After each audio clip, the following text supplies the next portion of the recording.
Ayo, segera download Quran Tadabbur, tafsir dalam genggaman Anda.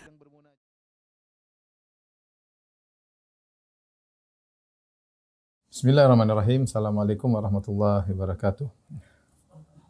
Alhamdulillahi ala ihsani wa syukurlahu ala taufiqihi wa amtinani. Asyhadu an la ilaha illallah wahdahu la syarika lahu ta'ziman li sya'nihi wa asyhadu anna Muhammadan abduhu wa rasuluhu da'ila ridwani. Allahumma salli alaihi wa ala alihi wa ashabihi wa ikhwani. Para ikhwan jamaah Masjid Baitul A'la Raffles ya, yang dirahmati oleh Allah Subhanahu wa taala. Insyaallah pada kesempatan kali ini kita akan membahas tafsir surat Al-Isra yang mulai ayat ke-28 dan seterusnya, yang nanti di situ akan disebutkan tentang beberapa dosa-dosa besar yang diwasiatkan oleh Allah agar kita menjauhinya.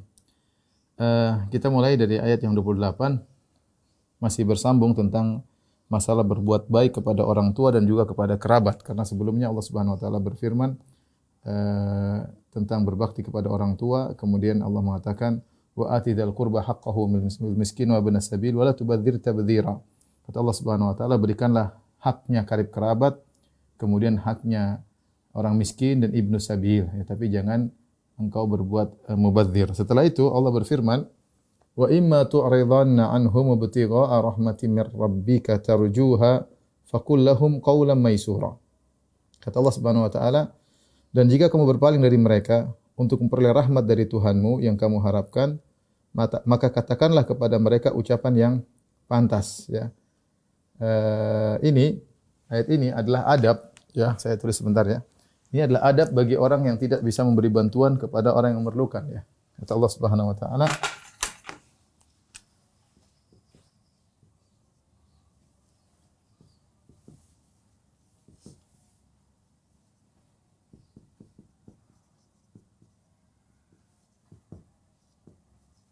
ini sangat penting sekali, ya, agar kita bisa mengamalkannya, karena ini berpahala di sisi Allah Subhanahu wa taala. Perhatikan Allah Subhanahu wa taala berfirman, ya, jika engkau berpaling dari mereka, mereka ini maksudnya orang-orang yang susah, kerabat, ya, orang miskin, ibnu sabil yang Allah sebutkan sebelumnya. Kemudian ibnu sabil yang butuh bantuan. Tapi engkau tidak mampu membantu mereka, ya. Ibtigha'a rahmati mir rabbik. Kau berharap rahmat. Engkau berharap rahmat Rabbmu. Rahmat dari Rabbmu. Faqul lahum qawlan maysura. Tarjuha, yang kau berharap. Faqul lahum qawlan maysura. Maka ucapkanlah pada mereka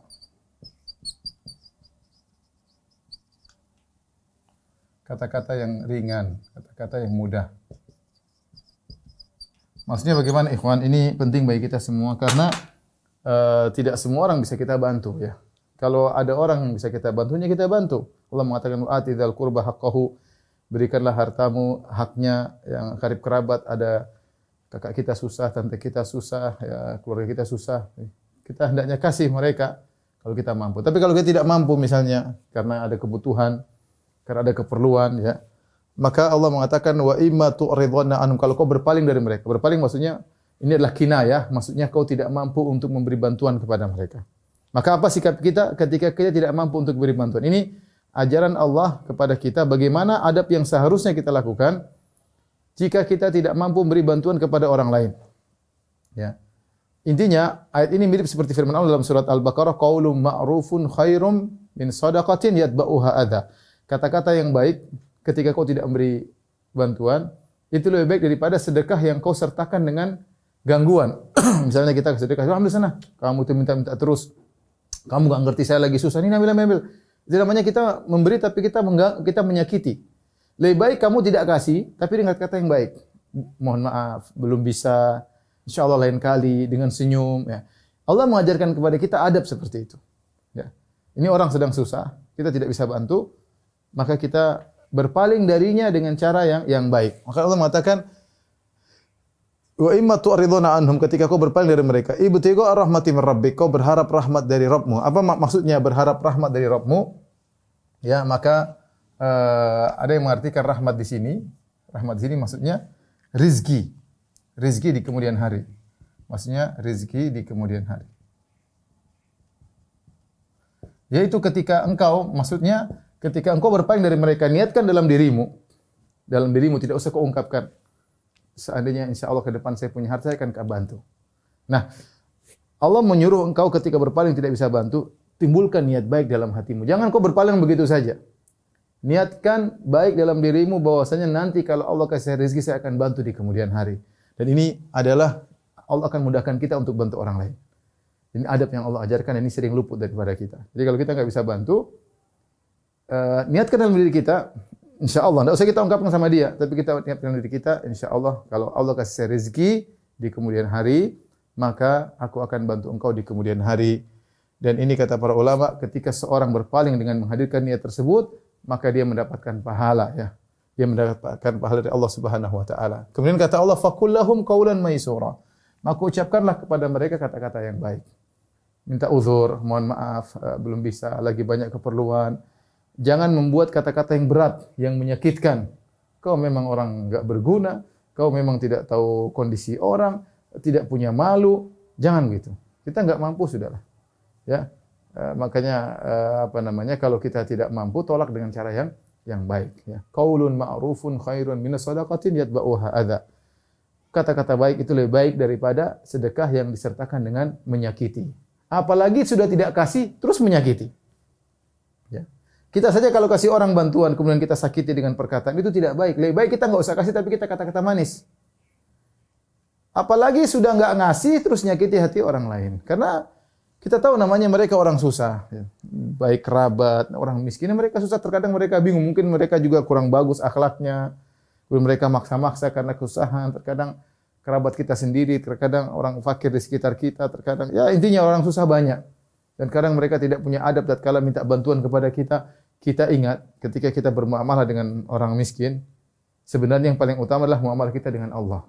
Jadi kita bermuamalah dengan mereka ikut aturan Allah, bukan ikut jangan mentang-mentang saya kaya, mentang-mentang dia yang butuhkan maka kita cuekin, kita mau marah terserah kita mau usir dengan kata-kata kasar. Enggak. Kita punya Tuhan yang memberi kita aturan. Nih aturanmu, wahai hambaku, kalau kau tidak mau kasih bantuan sama orang, nih caranya. Berpaling dengan cara yang baik. Ucapkan kata-kata yang ringan untuk mereka dengar, tidak menyakiti hati mereka. Dan berharaplah suatu hari Allah akan berikan rezeki kepadamu, husnudzan kepada Allah Subhanahu wa taala. Suatu saat kau akan beri. Kalau kau berpaling dengan cara seperti ini, engkau akan dimudahkan memberi rezeki untuk kau bantu mereka pada kesempatan yang lain. Ini maksud dari ayat ini. Adab bagaimana seorang ketika tidak bisa memberi bantuan kepada orang lain, ya. Kemudian kata Allah Subhanahu wa taala, "Wala taj'al yadaka maghlulatan ila unuqika wala tabsutha kullal basti fataquda maluman mahsura." Ya. Kata Allah Subhanahu wa taala, dan janganlah kamu jadikan tanganmu terbelenggu, ya. Wala taj'al yadaka maghlulatan ila unuqik. Maksudnya begini, terbelenggu. Tanganmu terbelenggu di lehermu. Ini adalah ungkapan Allah bagi orang yang pelit. Ungkapan Allah bagi orang yang pelit, ya. Wala tabsutha kullal basti, dan juga jangan kau bentangkan selebar-lebarnya. Maksudnya apa? Maksudnya sebenarnya jelas oleh para ulama, janganlah kau pelit. Kalau kau punya harta, bantulah orang-orang yang susah, ya. Dan sebaliknya pula, jangan kau kemudian kalau memberi bantuan sepenuh-penuhnya sehingga akhirnya kau sendiri kekurangan dan akhirnya kau pun menyesal. Mahsuran, kau akan menyesal karena tidak lagi punya uang untuk kehidupanmu sendiri. Maka di tengah-tengah, ya, di tengah-tengah ketika kau beri bantuan yang jangan kau pelit tapi juga jangan jor-joran sehingga kau lupa tentang keperluanmu sendiri, keperluan keluargamu sendiri. Dalam hadis Rasulullah SAW menyamakan tentang orang yang pelit dengan orang yang rajin bersedekah seperti dua orang yang menggunakan jubah terbuat dari besi-besi, ya, yang kemudian tangan mereka terikat, yaitu tangan mereka terbelenggu di dada mereka, kemudian terikat dengan baju besi tersebut. Setiap orang bersedekah, kalau satunya bersedekah maka semakin longgar bajunya, semakin longgar, semakin lapang, semakin lepas daripada kesempitan baju tersebut. Adapun orang yang pelit, ketika dia mau bersedekah, dia tahan. Ketika dia semakin pelit, maka bajunya semakin rapat baginya, dia semakin sesak dadanya. Dan ini isyarat dari Nabi SAW bahwasanya orang yang dermawan dadanya akan lapang. Dan orang yang pelit maka dadanya akan sempit. Dadanya akan sempit. Dan itu adalah suatu kelaziman. Makanya orang yang dermawan, orangnya murah senyum, kemudian lapang selama dia dermawan karena Allah Subhanahu wa taala. Tapi kalau orang yang pelit, dadanya sempit, suka marah-marah. Makanya pelit itu identik dengan suka marah-marah. Pelit itu identik sama. Makanya ibu-ibu kalau dapati suami suka marah-marah, biasanya suaminya pelit. Oleh karenanya waspada ya, orang kalau suka dermawan maka dadanya lapang, kemudian diberi kebahagiaan oleh Allah Subhanahu wa taala. Kenapa? Karena dia telah beri kebahagiaan kepada orang lain. Maka Allah akan beri kebahagiaan kepada dia, al jaza' min jinsil amal, balasan sesuai dengan perbuatan. Anda memasukkan kebahagiaan kepada orang lain, Anda melapangkan dada orang lain, maka Anda pun akan dilapangkan dadanya oleh Allah Subhanahu wa taala. Di sini kata Allah Subhanahu wa taala, terus bagaimana cara berinfak? Jangan pelit dan jangan pula berlebih-lebihan jor-joran ketika berinfak. Kenapa? Nanti kau akan menyesal. Dan ini terjadi. Ya saya sering sampaikan, ada orang menyumbang uang yang begitu banyak, kemudian dia menyampaikan kepada saya, Ustaz, saya menyesal kemarin saya sumbang terlalu banyak. Boleh enggak saya minta kembali ya? Jadi syariat tidak menyuruh kita berlebih-lebihan, ya. Tetapi seorang bisa menakar kira-kira berapa yang bisa dia keluarkan. Ya, makanya Allah mengatakan, "Mimma razaqnahum yunfiqun." Di antara ciri-ciri yang beriman adalah menginfakkan sebagian yang kami berikan kepada mereka, tidak seluruhnya. Tidak seluruhnya. Tapi para ulama menjelaskan hal ini adalah hukum umum, bahwasanya seorang jangan berinfak secara jor-joran seluruh hartanya. Kecuali bagi orang-orang yang memang imannya kuat, yang sudah terbukti iman mereka kuat, tawakal mereka tinggi, dan mereka punya kemampuan untuk mencari harta, maka mereka boleh jor-joran dalam bersedekah. Di antara mereka siapa? Sedekah. Nabi SAW. Nabi bukanlah orang yang tipenya menyimpan makan untuk besok. Nabi tidak pernah pikirkan tentang esok hari. Tapi ini tidak semua orang seperti Nabi SAW. Nabi apa yang ada, dia sedekahkan. Kalau dia punya, dia sedekahkan. La yaruddu sa'ilan. Siapapun minta kepada Nabi, Nabi tidak pernah tolak. Dan ini penyakit, bukan penyakit, kehebatan ini menular kepada istri-istri Nabi SAW. Menular kepada istri-istri Nabi SAW. Lihatlah bagaimana Aisyah radhiyallahu anha, ketika ada seorang wanita bersama dua putrinya datang kepada Aisyah minta makanan, Aisyah cari, dia cuma dapat satu butir korma, maka dia kasihkan kepada orang tersebut. Artinya dia sendiri tidak punya. Dia sendiri tidak punya dan tidak ada makanan untuk besok. Tetapi tawakal Aisyah radhiyallahu anha tinggi, diberikan makanan yang tersisa satu butir korma, diberikan kepada orang yang minta. Jadi bukan kebiasaan Nabi SAW adalah menyimpan makanan untuk esok hari ya. Ini disebutkan oleh para ulama ya. Namun secara umum kita sulit meniru Nabi SAW. Ada sebagian sahabat yang bisa meniru Nabi SAW. Contohnya adalah Abu Bakar radhiyallahu taala anhu. Ya, ketika Nabi SAW menyuruh orang-orang untuk bersedekah, sebagaimana perkataan Umar bin Khattab radhiyallahu anhu, amarana Nabi SAW bisadaqah, fa wafaqa dzalika malan indi. Suatu hari Nabi SAW menyuruh kami untuk bersedekah. Kebetulan saya lagi punya harta untuk bersedekah. Ya, maka saat ini kesempatan bagiku untuk mengungguli Abu Bakar. In sabaqtuhu yauman, kalau saya bisa mengunggulinya, inilah kesempatan kali ini aku ingin bersedekah lebih banyak daripada Abu Bakar. Faji'tu Nabi sallallahu alaihi wasallam binisfi mali, maka aku bawakan kepada Nabi, aku bersedekah dengan setengah hartaku. Setengah hartaku aku berikan kepada Nabi sallallahu alaihi wasallam. Maka Nabi bertanya, "Ma abqaita li ahlik?" Apa yang kau sisakan buat keluargamu? Kata Umar berkata, aku berkata kepada Nabi, "Abqaitu lahum mislahu." Aku sisakan bagi mereka seperti yang aku bawa. Ya, karena setengah-setengah, setengah aku sisakan, setengah aku berikan kepada engkau. Faja'a Abu Bakr radhiyallahu anhu bi malihi kullihi. Tiba-tiba datang Abu Bakar menyerahkan seluruh hartanya sedekah di jalan Allah Subhanahu wa taala. Maka Nabi bertanya, "Ma abqaita li ahlik?" Apa yang kau sisakan untuk keluargamu? Maka Abu Bakar berkata, "Abqaitu lahumullaha wa rasulah." Aku sisakan bagi mereka Allah dan Rasulnya.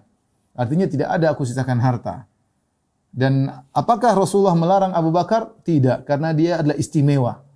Sama seperti Nabi SAW dalam hal tawakal yang sangat tinggi, rezeki Allah akan berikan meskipun dia berinfak dengan seluruh hartanya pada hari tersebut. Ini dilakukan oleh Abu Bakar radhiyallahu taala anhu. Nabi tidak melarang Abu Bakar melakukan hal tersebut, ya. Maka akhirnya Umar mengatakan, aku tidak bakalan bisa mengungguli Abu Bakar selama-lamanya. Dan ini di antara keajaiban Abu Bakar bagaimana dia menyumbangkan seluruh hartanya. Tetapi ketika ada sahabat lain ingin menyumbangkan seluruh hartanya, maka Nabi tolak.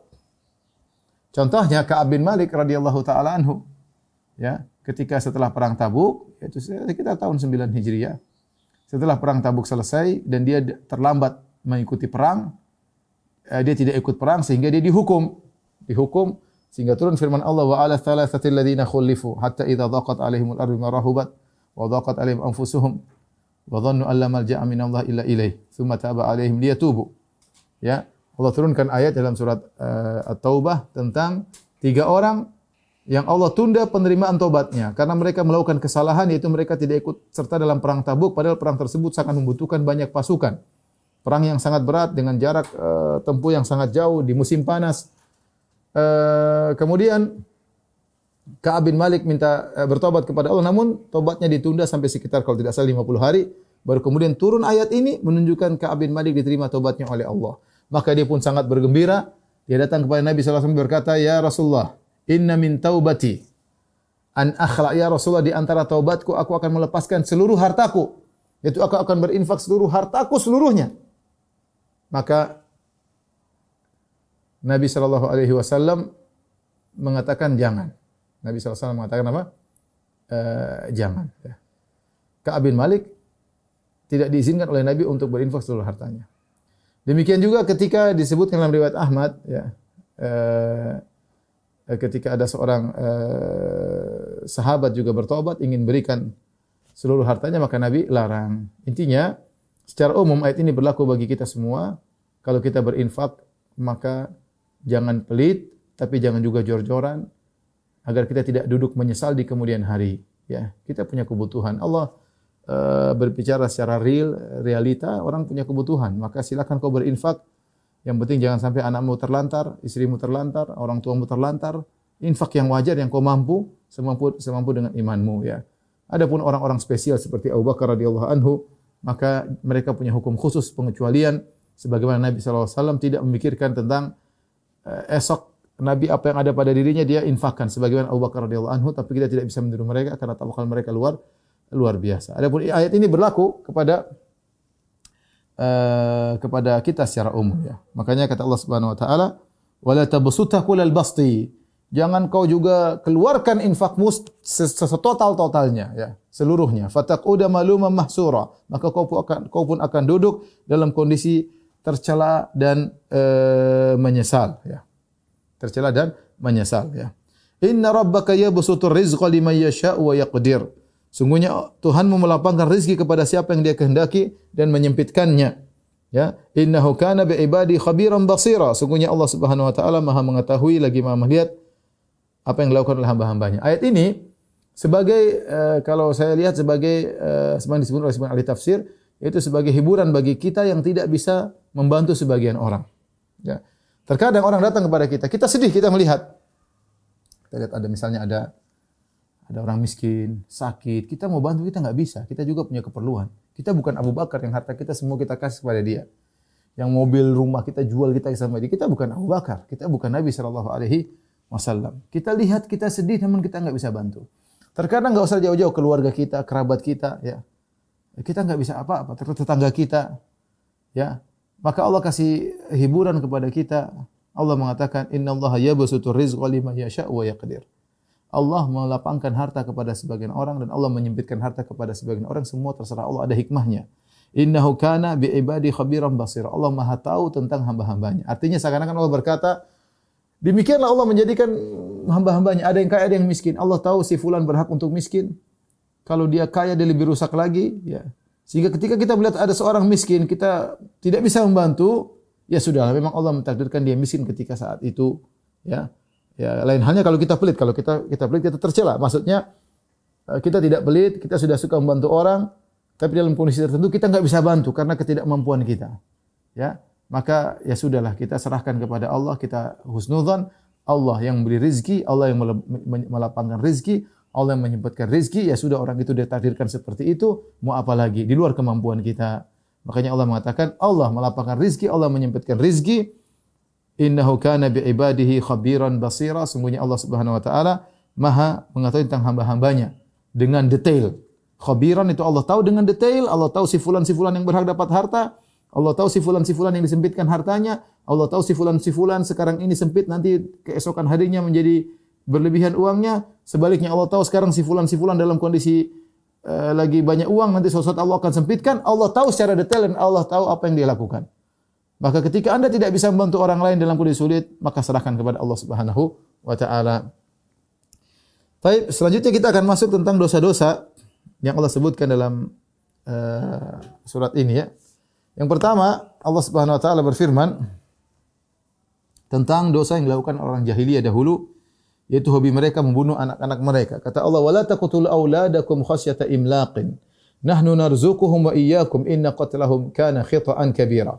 Kata Allah Subhanahu wa taala, ya, dan janganlah kalian bunuh anak-anak kalian karena takut miskin, takut enggak bisa makan.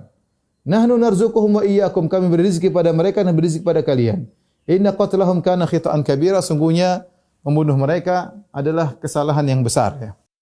Kata Allah Subhanahu wa taala, "Wala taqtulu auladakum khasyata imlaq.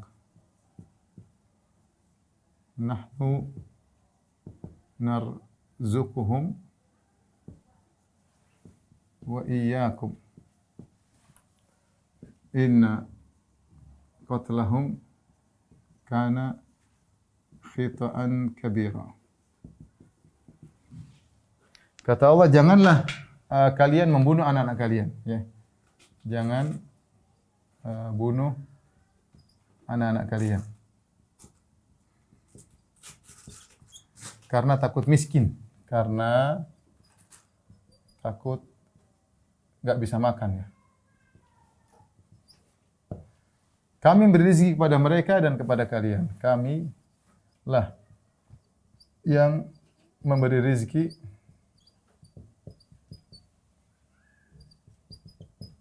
kepada mereka dan kepada kalian. Inna qatlahum kana khita'an kabira. Sungguhnya membunuh mereka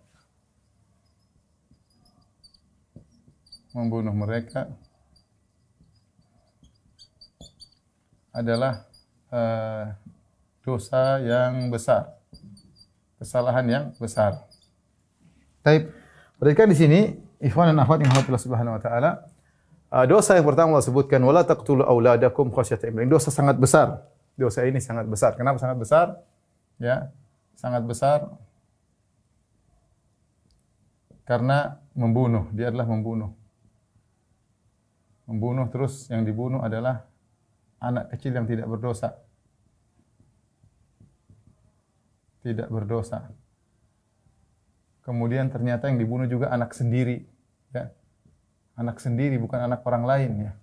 Apalagi anak tersebut adalah anak perempuan. Anak perempuan yang justru membutuhkan perhatian. Membutuhkan perhatian.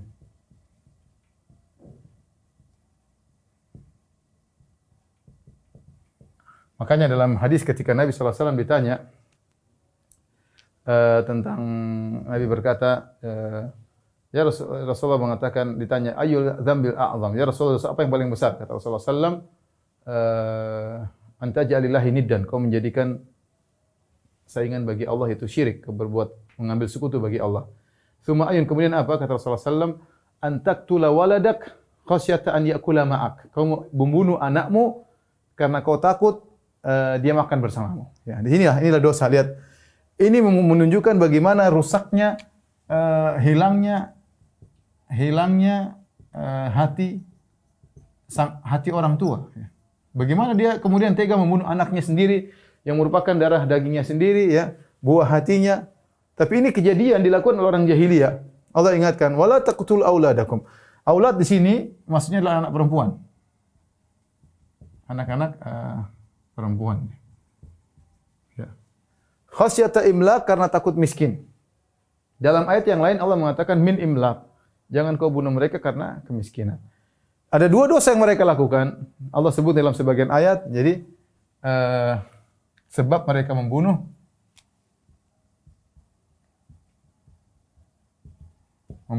anak-anak. Yang pertama karena miskin. Dalam ayat yang lain min imlaqin, karena miskin. Yang kedua karena takut miskin. Takut miskin, takut enggak bisa kasih makan. Ini dalam ayat ini Allah mengatakan khasyata imlaq. Jadi ada di antara mereka yang mengalami kemiskinan, mereka langsung bunuh anak mereka. Mereka langsung bunuh anak mereka dan tidak menghilangkan kemiskinan mereka. Yang kedua, mereka sedang berada tapi takut miskin, mereka bunuh saja daripada nanti muncul kesulitan di kemudian hari.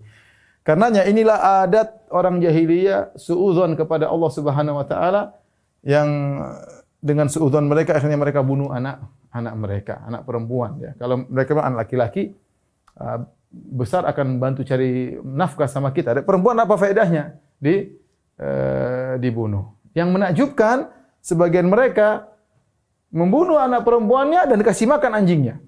Jadi disebutkan dalam buku tafsir, sebagian ahlul jahiliyah di antara rusaknya fitrahnya, anak perempuannya mereka bunuh, anak perempuannya dia bunuh, sementara anjingnya dia kasih makan.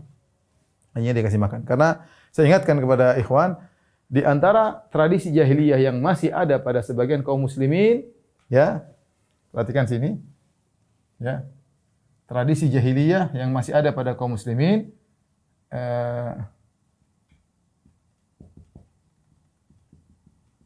pertama, tidak suka anak perempuan. Anak perempuan.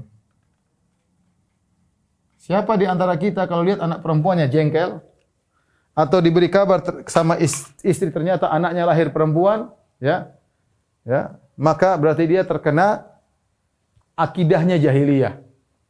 Lihat anak perempuan, aduh kok anak perempuan lagi, anak jengkel. Sama, meskipun tidak sampai tahapan membunuh. Meskipun tidak sampai tahapan membunuh, tapi tidak suka dengan anak perempuan, itu akidahnya orang jahiliyah.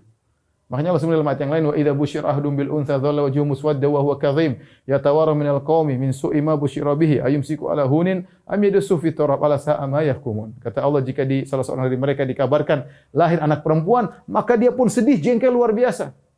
Malu menunjukkan sama orang anaknya perempuan. Mau dia bunuh atau dia tunda bunuhnya nanti, dia bingung, ya. Tapi dia tidak suka anak perempuan. Pertama ini. Nah, bedanya orang jahiliyah membunuh, kalau sebagian kita yang tidak suka anak perempuan tidak membunuh, cuma jengkel aja, maunya laki-laki. Yang kedua, di antara tradisi jahiliyah adalah tidak mau punya banyak anak, takut punya anak banyak, takut punya anak banyak,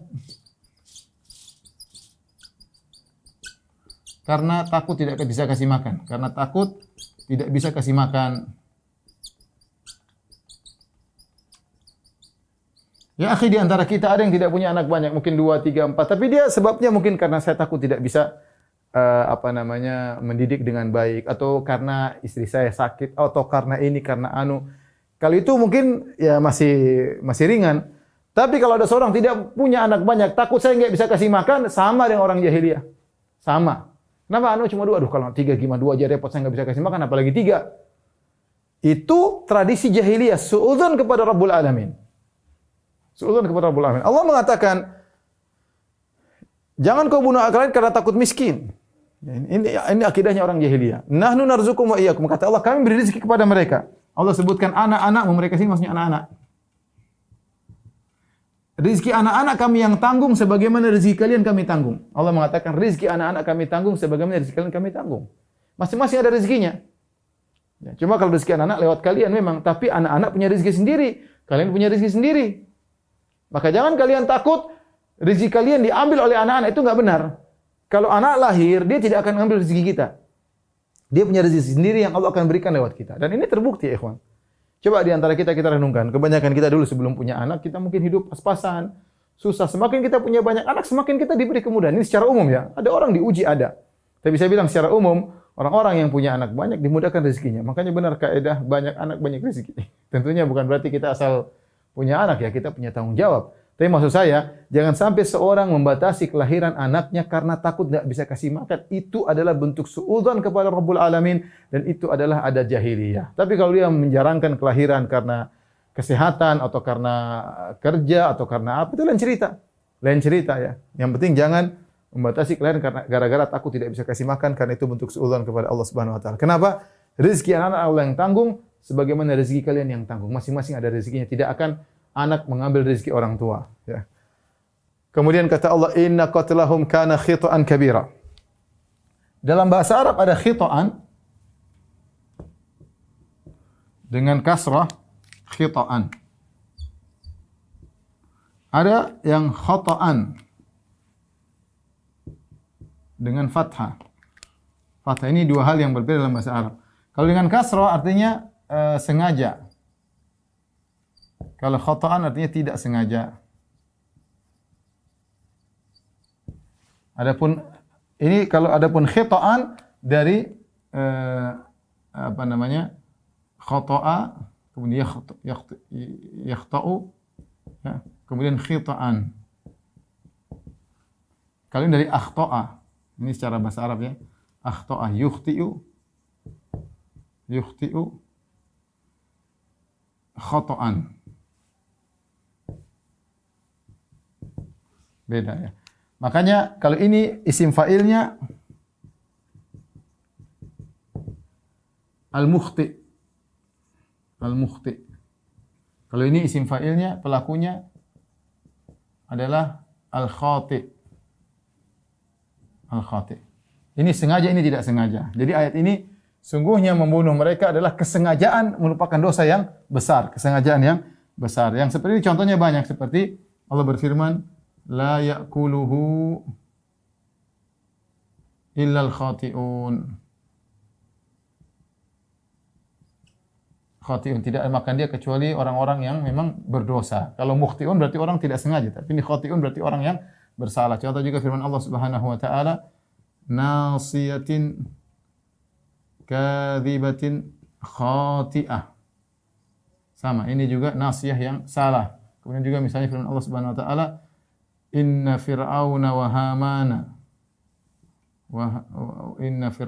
hamana wa junudahuma kanu khati'in. Dan banyak ya. Innaki kunti minal khati'in, dalam Al-Qur'an banyak. Khati' artinya orang yang bersalah tapi dengan sengaja. Perhatikan di sini Allah menggunakan kata kana.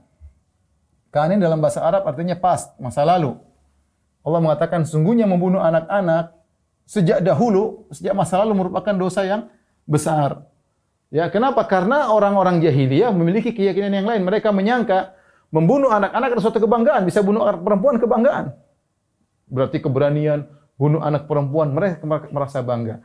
Allah menjelaskan bunuh anak-anak itu adalah kesalahan yang sudah fitrah dan itu sudah dari dulu merupakan kesalahan dosa besar. Bagaimana seorang yang berakal bunuh anaknya, apalagi anak perempuan yang butuh perhatian.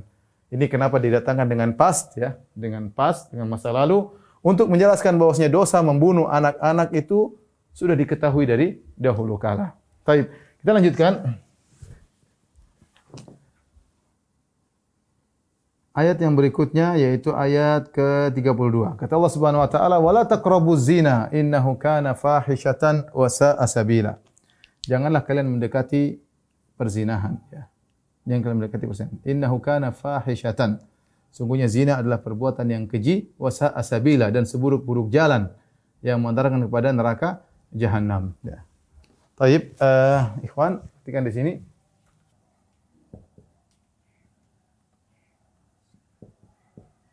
Innahu kana fahishah wa sa'a sabila. Jangan dekati zina, kata Allah Subhanahu wa taala. Jangan dekati zina. Dan ini perkara yang sangat mengerikan, sangat tersebar di zaman sekarang ya. Firman Allah jangan dekati, ini lebih parah daripada jangan lakukan. Jangan lakukan zina. Kenapa? Karena mendekati saja tidak boleh apalagi melakukannya. Mendekati saja tidak boleh apalagi melakukannya. Karenanya kalau kita bicara tentang zina, banyak hal-hal yang diharamkan karena mengantarkan kepada zina. Semua perkara yang mengantarkan kepada zina diharamkan. Ya, karenanya banyak perkara yang mengantarkan kepada zina diharamkan.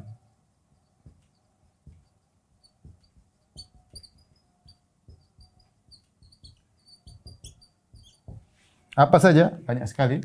Di antaranya misalnya apa? Memandang yang haram. Memandang yang haram. Di antaranya berkhulwat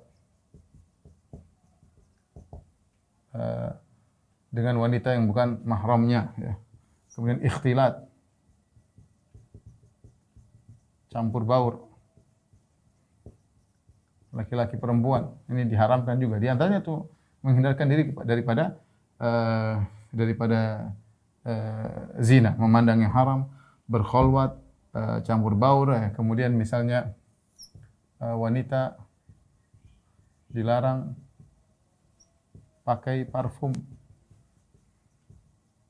jika lewati lelaki yang bukan mahramnya tentunya. Kalau dia pakai parfum untuk acara kewanitaan di antara ibu nggak ada masalah. Tapi kalau dia pakai parfum melewati laki-laki, maka dilarang. Kenapa? Akan menimbulkan hasrat. Ya. Kemudian di antaranya diharamkan bagi wanita bertabarruj. Tabarruj. Bersolek untuk selain suaminya diharamkan. Kenapa? Mengantarkan kepada zina. Ya. Kemudian di antara lagi diharamkan wanita berbicara dengan mendayu-dayu. Tidak boleh. Ya.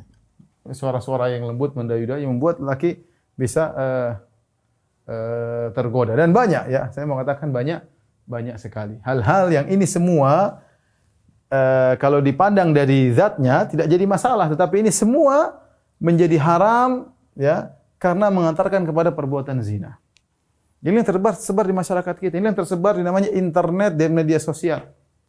Ya, semua ada, mau cari apa saja pengantar zina, semuanya lengkap. Ya, semuanya lengkap. Waliyadzubillah, ya. Dan itulah musibah yang menimpa kita secara umum, ya. Allahumma innahu kana fahisha, ini perbuatan yang keji, wa sa'a sabila, seburuk-buruk jalan mengantarkan pada neraka. Seburuk-buruk jalan yang mengantarkan kepada neraka.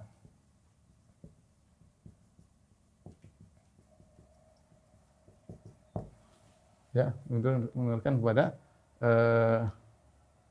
neraka, ya.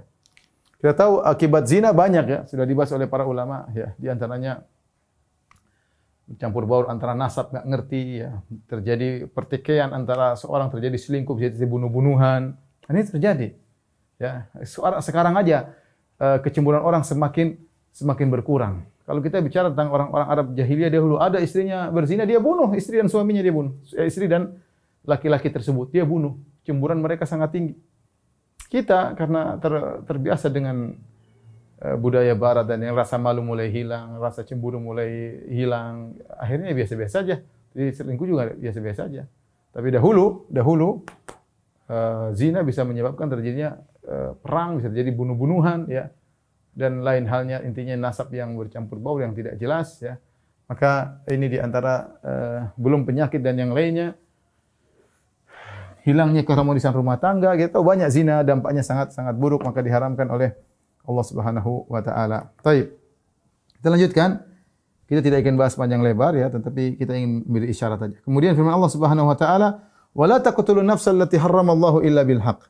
Dan janganlah kalian membunuh jiwa yang Allah haramkan kecuali dengan hak. Di antara dosa besar selain membunuh anak-anak, selain berzina adalah membunuh nyawa secara umum yang tidak berhak untuk dibunuh. Ya. Wa man qutila mazluman faqad ja'alna liwalihi sultana. Barang siapa yang dibunuh secara kezaliman, tidak berhak dibunuh, maka kami jadikan bagi walinya sultanan. Yaitu kami jadikan bagi dia kekuatan. Fala yusrif fil qatli, maka janganlah dia membunuh berlebih-lebihan.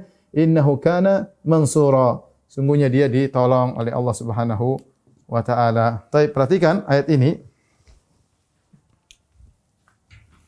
Allah mengatakan wala taqtulu nafsal lati harramallahu illa bil haqq. Artinya jangan kalian bunuh jiwa yang Allah haramkan kecuali karena ada hak. Boleh dibunuh. Kalau boleh dibunuh boleh. Contohnya karena anak apa? Karena misalnya sudah menikah dan berzina. Menikah namun berzina, maka ini boleh dirajam. Boleh dirajam. Contohnya karena membunuh orang lain. Ya. Contoh karena misalnya memberontak, ya. Memberontak dan membunuh kepada pemerintah yang sah misalnya. Dan lain-lain sebab misalnya karena murtad misalnya. Ini boleh dibunuh kalau ada hak boleh dibunuh, tapi asalnya tidak boleh kita bunuh orang yang tanpa hak ya. Allah ciptakan manusia untuk menempati bumi malah kita bunuh, dosa paling besar di antaranya. Kemudian kata Allah, "Wa man qutila madluman faqad ja'alna liwalihi sultana." Ya, faqad ja'alna liwalihi sultanan. Barang siapa terbunuh dengan kezaliman, kami jadikan bagi walinya, bagi wali yang terbunuh, sultanan. Sultanan maksudnya apa? Yaitu apa namanya? Kekuasaan. Kekuasaan di sini maksudnya apa? Maksudnya dia boleh milih. Maksudnya boleh milih. Jika ada saudaranya terbunuh, maka dia boleh milih. Apa yang boleh dia pilih? Pertama, dia boleh qisas. Itu yang membunuh dibunuh. Yang membunuh dibunuh. Atau pilihan kedua, qisas dia memaafkan, al-afu. Memaafkan. Ya sudah, tidak apa-apa. Dan ini banyak terjadi. Banyak terjadi. Anaknya dia bunuh, orang tuanya maafkan. Ya sudah, tidak apa-apa, dimaafkan. Yang ketiga, boleh bayar dengan apa? Dia. Bayar dia. Ya. Ya, dia bayar dia atau apa namanya bayaran ya. Dia ataupun bayaran ya qawat ya. Sehingga akhirnya anak tersebut tidak dibunuh. Dia boleh milih, ya. Allah mengatakan kau boleh milih, ya. Tebusan misalnya, ya. Terserah mereka tentukan berapa, ya. Kalau seorang terbunuh dengan kezaliman, kami jadikan walinya. Walinya itu ya yang mengurusi dia sultanan. Fala yusrif fil qatl, kata Allah, fala yusrif fil qatli. Jangan israf dalam membunuh. Jangan israf. Israf itu mubazir ya, bahasa kita. Dalam membunuh. Apa maksudnya jangan israf dalam membunuh? Israf di sini maksudnya dijelaskan oleh para ulama yaitu jangan balas dendam dengan membunuh apa namanya? Dengan main hakim sendiri, Enggak boleh. Ya, ini masalah qisas, ini urusan penguasa, bukan main hakim sendiri. Kemudian misalnya jangan membunuh selain yang membunuh. Karena dia jengkel, dia bunuh adiknya. Bukan orang yang bunuh yang dia bunuh, adiknya yang dia bunuh, bapaknya yang dia bunuh. Di antaranya juga jangan membunuh lebih dari satu. Lebih dari yang dibunuh, dari yang membunuh. Dan ikhwan, ini terjadi ikhwan. Jadi ada orang ketika keluarganya dibunuh, dia tersinggung, dia main hakim sendiri. Tidak boleh main hakim sendiri. Ini masalah kalau orang main hakim sendiri rusak ketatanan kenegaraan. Ustaz, kalau kita tanah air kita tidak ada kisos ya sudah, urusan mereka dengan Allah. Urusan kita lapor, mereka kasih hukum terserah. Tapi yang jelas mereka akan diminta pertanggungjawaban oleh Allah Subhanahu wa taala. Yang kedua, jangan membunuh selain yang membunuh. Dan ini terjadi. Saya punya kawan, saya bicara zaman sekarang. Kira-kira saya ketemu dengan dia mungkin sekitar 5 tahun lalu lah sebelum atau lebih daripada sebelum ya saya baru lulus waktu itu. Saya ketemu dengan salah seorang kawan saya dari suatu negara Islam. Dia kabur, dia pergi ke Madinah. Kenapa? Dia sedang dicari untuk dibunuh. Jadi dia punya saudara, bunuh orang lain. terjadi perkelahian di negeri tersebut, maka dia punya adik kalau nggak salah bunuh orang lain dari kabilah, dari keluarga yang lain. Nah, keluarga yang lain itu untuk membalas, dia tidak bunuh adiknya ini. Dia cari orang yang terbaik di keluarganya untuk dia bunuh. Jadi modelnya bukan membunuh, balas dendam kepada orang yang bunuh, tapi dicari di keluarga itu yang paling top, yang paling dihormati, yang paling mulia siapa? Itu yang mau dibunuh untuk melampiaskan dendam.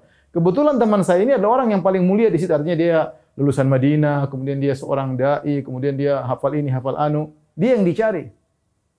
Bukannya dia takut, tapi dia kalau dia kembali ke negerinya, dia akan dibunuh dan akan berlanjut terus. Terus nanti keluarga ini balas lagi dan terus-terusan. Maka dia kabur supaya rantai pembunuhan berhenti. Ini contoh kalau ini zaman jahiliyah yang masih ada sampai zaman sekarang. Enggak boleh kalau ada yang membunuh ya dia yang ditangkap, yang dibunuh, bukan kakaknya, bukan adiknya. Apalagi lebih daripada satu, yang membunuh satu orang, yang dibunuh 5 orang. Ya. Balas, ini tidak boleh. Makanya Allah mengatakan, fala yusrif fil qatl. Jangan mubazir, jangan israf, berlebihan dalam membunuh. Innahu kana mansura. Sudah cukup. Ya, bahwasanya dia ditolong, dikasih pilihan oleh Allah. Mau qisas, mau maafkan atau minta tebusan, terserah berapa, boleh. Ya. Ini maksud dari ayat tersebut. Baik, kita lanjutkan. Kata Allah Subhanahu wa taala, ya.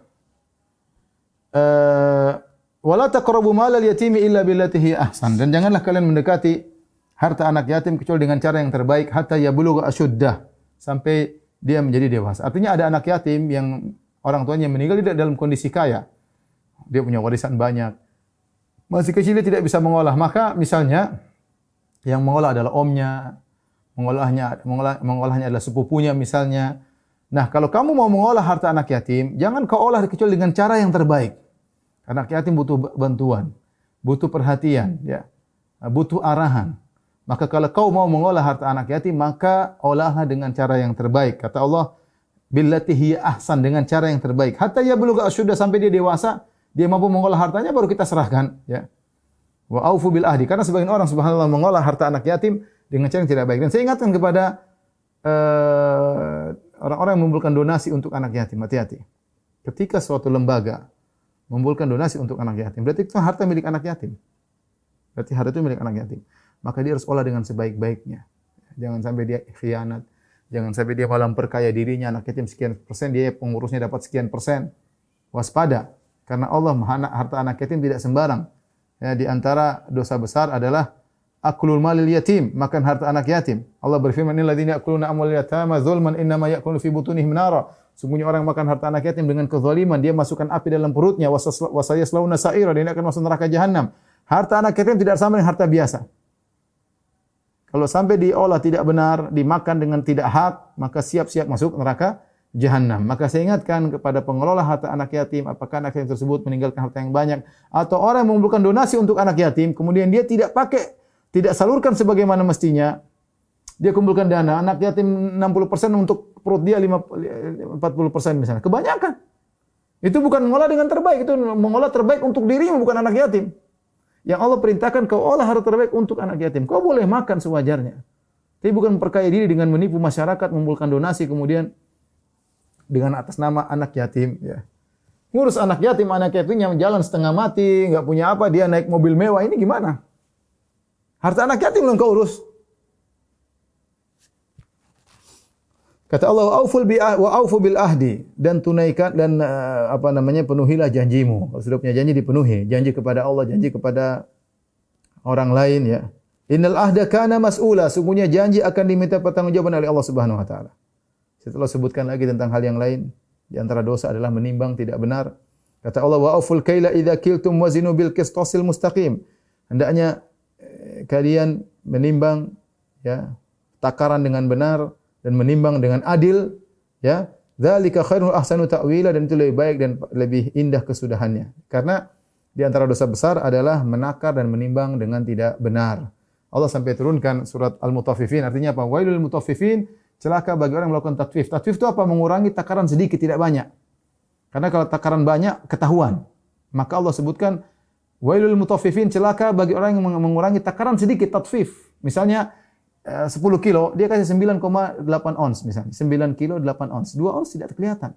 Ini disebut tatfif. Bukan 10 kilo dikasih 9 kilo, ketahuan.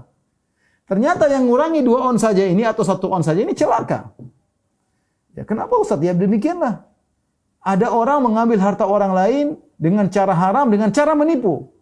Orang yang dia jual barang kepada orang tersebut menyangka orang ini adil, ternyata dia mengurangi sedikit. Tapi kalau dari 100 orang, 2 ons menjadi banyak. Di 20 kilo. Ya. Ya, 2 ons kurang 10, 100 orang jadi 20 kilo. Ya. Ini makan haram. Dan ini berlaku baik takaran maupun timbangan. Termasuk misalnya orang jual bensin kemudian dikurangi. Meskipun cuma 1/10 liter misalnya, ini musibah. Dan ini bukan dosa kecil oleh karenanya ada suatu kaum yang pernah dibinasakan gara-gara ini, itu kaum Madian. Ya. Ya. Suku Madian, Nabi Syuaib kaumnya dibinasakan oleh Allah di antaranya karena mengurangi takaran. Dan mengurangi takaran ya dosa besar meskipun sedikit, meskipun hanya tatfif, meskipun hanya sedikit. Maka Allah mengatakan wa auful kaila idza kiltum, kalau kalian menimbang, kalian melakukan timbangan, kalian harus tunaikan benar-benar. Wazinu bil qistasil mustaqim, dan timbanglah kalau kalian menakar atau timbanglah dengan yang adil. Maka itu lebih baik dan kesudahannya lebih baik. Kemudian Allah berfirman, wala taqfu ma laisa laka bi ilm. Jangan kau ikuti yang bukan kau tidak punya ilmu darinya. Al-qafa ini belakang. Jadi wala taqfu maksudnya jangan kau ikuti. Jangan ikuti yang kau tidak punya ilmu tentangnya. Inna sam'a wal basara wal fuad. Karena sungguhnya pendengaran, penglihatan dan hati, dan ini adalah sarana untuk berkomentar ya, atau sarana untuk mengambil keputusan, mendengar, melihat dan memikirkan. Kullu ulaika kana anhu mas'ula. Semua ini akan ditanya oleh Allah. Pendengaranmu, penglihatanmu, hatimu akan ditanya oleh Allah Subhanahu wa taala. Maksudnya Allah mengingatkan jangan ikuti perkara yang kau tidak punya ilmu. Sebagian orang mereka ikut-ikutan, mereka bilang, "Ustaz, kami sudah dengar kok, kami sudah lihat loh. Kami sudah memikirkan." Ya ingat, pendengaranmu, penglihatanmu, hatimu akan diminta pertanggungjawaban. Asalnya sebagian ulama mengatakan ayat ini turun kepada siapa? Turun kepada orang yang menuduh orang lain bahwasanya anaknya anak haram misalnya. Kamu adalah bukan dari suku itu. Anakmu adalah anak haram. Maka Allah turunkan ini, jangan kalian mengikuti apa yang kalian tidak punya ilmu. Di antaranya jangan menuduh orang kalau kau tidak punya ilmu. Tidak boleh. Tidak boleh kita itu bukan anaknya, itu anak hasil zina, itu anak hasil selingkuhan. Tidak boleh. Ya. Ini terjadi di zaman jahiliyah, sebagian orang meragukan anaknya. Ada seorang datang kepada Nabi SAW, orang Arab Badui, dia bilang, "Ya Rasulullah, saya putih, istri saya putih, kenapa anaknya hitam?" Seakan-akan dia tuduh istri dia telah berzina. Maka Nabi bertanya kepada Arab Badui tersebut, "Bukankah ontamu ada?" "Ya, saya punya onta, ya Rasulullah." "Tapi warnanya apa?" "Ya begini, ada yang warna hitam enggak?" "Ada." "Dari mana? Kok bisa datang hitam di tengah onta-onta yang putih?" "Ya mungkin dari sananya, dari mbahnya, dari kakeknya." "Ya sama, ini juga mungkin dari mbahnya, dari kakeknya ada yang hitam." Saya pernah dengar cerita seorang syekh, dia cerita, kejadian ada seorang lelaki, orang tersebut putih, menikah dengan seorang wanita putih, dan dia sering bersafar, zaman dulu mungkin dia berlaut atau kemudian dia tinggal istrinya hamil, ketika melahirkan dia sedang tidak di kampung. Ternyata istrinya melahirkan anak berwarna hitam. Subhanallah. Akhirnya keluarganya mengatakan, "Kita kalau suami pulang bisa ribut ini. Bagaimana anakmu hitam? Kok selingkuh?" "Enggak, saya enggak selingkuh." "Ya sudah, kita bunuh saja." Dikubur. Ketika suaminya pulang, "Mana anak?" "Udah meninggal, kita kubur." Kemudian anak kedua juga ternyata lahir hitam lagi. Subhanallah. Dan kebetulan suami lagi bersafar. Kemudian pulang, dibunuh lagi. Sampai akhirnya anak ketiga mereka akhirnya pasrah. Pasrah, ternyata anaknya hitam lagi. Ya sudah, dia enggak tahu apa yang dilakukan oleh suaminya. Ketika suaminya pulang, suaminya putih, istrinya putih, anaknya hitam. Maka mereka sampaikan, "Ini anakmu begini." Oh, ternyata suaminya gembira. "Ini mirip betul dengan kakekku. Ini anak mirip betul dengan," ternyata kakeknya berkulit hitam. Jadi ayat ini asalnya jangan kau menuduh orang dengan sembarangan kalau tidak punya ilmu. Nah, sekarang kita sedang berada di zaman yang kita suka menuduh dengan mudah. Saya katakan ikhwan dan akhwat, hati-hati. Pendengaran kita diminta pertanggungjawaban, penglihatan kita, hati kita. Kita ini sering menuduh dengan informasi yang tidak jelas dan banyak yang kita tuduh. Bukannya kita menutup mata, tidak, tapi kalau kita bicara yang benar, jangan sampai kita melemparkan tuduhan tanpa dalil. Tanpa dalil yang sudah kita cross check, yang sudah kita tabayun, hanya sekedar sumber-sumber data dari ini komlah, itu komlah, dari web inilah, web anu, yang semuanya kita tidak tahu mereka sikoh atau tidak. Maka seorang waspada, ya, seorang sudah melontarkan tuduhan, sudah bikin fitnah, kemudian dia meninggal, fitnah tersebut akan dia ditanyakan pada hari kiamat kelak. akan masuk bersama dalam liang lahatnya fitnah-fitnah tersebut dan akan dia minta pertanggungjawaban. Seorang kalau tidak tahu mending dia diam. Lebih selamat apalagi di zaman fitnah. Orang yang paling selamat di zaman fitnah yang paling jauh dari fitnah. Yang tidak banyak berkomentar, yang semakin jauh dari hal tersebut. Yang tenggelam dalam fitnah silakan saja, silakan. Yang penting dia akan tahu dia akan ditanya oleh Allah pada hari kiamat kelak. Maka jangan ikuti yang kau tidak punya ilmu tentangnya itu. Jangan kau berkomentar dengan apa yang kau tidak punya ilmu tentangnya. Jangan kau menuduh dengan apa yang kau tidak punya ilmu tentangnya. Kau akan diminta pertanggungjawaban. Tapi yang terakhir Allah sebutkan tentang bahayanya kesombongan. Kata Allah, "Wala tamshi fil ardi maraha," dan janganlah kau berjalan dengan kesombongan. Maraha di sini Arabnya adalah maf'ul mutlaq, yaitu cara jalan dengan sombong. Ya, orang jalan sombong ada kelihatan caranya. Orang sombong bisa lihat dari sombong itu asalnya penyakit hati, tapi bisa nampak ekspresinya dari pakaiannya, dari cara bicaranya, dari cara tulisannya, dari cara jalannya. Allah mengatakan, "Jangan kau berjalan dengan cara yang sombong." Innaka lan takhriqal arda wa lan tablughal jibala tul. Ada yang mengatakan orang jahiliyah dulu kalau jalan sombong, mereka jalan sambil memijak tanah dengan kuat. Dia itu jalan sombong dengan memijak tanah dengan kuat. Kata Allah, percuma kau jalan seperti itu. Kau tidak bisa menembus bumi. Memang kalau kau pijak terus kau bisa masuk ke bumi, tidak bisa apa-apa. Kau siapa sih? Walan tablughal jibala tul, atau jalan dengan merasa tinggi. Ketinggianmu tidak akan sama dengan ketinggian gunung. Artinya seakan-akan kalau kita bilang kalau kau tinggimu sebesar gunung, kalau kau nginjak bumi bergetar bisa lobang, bolehlah kau sombong. Kalau orang naik ke angkasa luar lihat kau dari jauh, wih ada si fulan kelihatan besar sekali.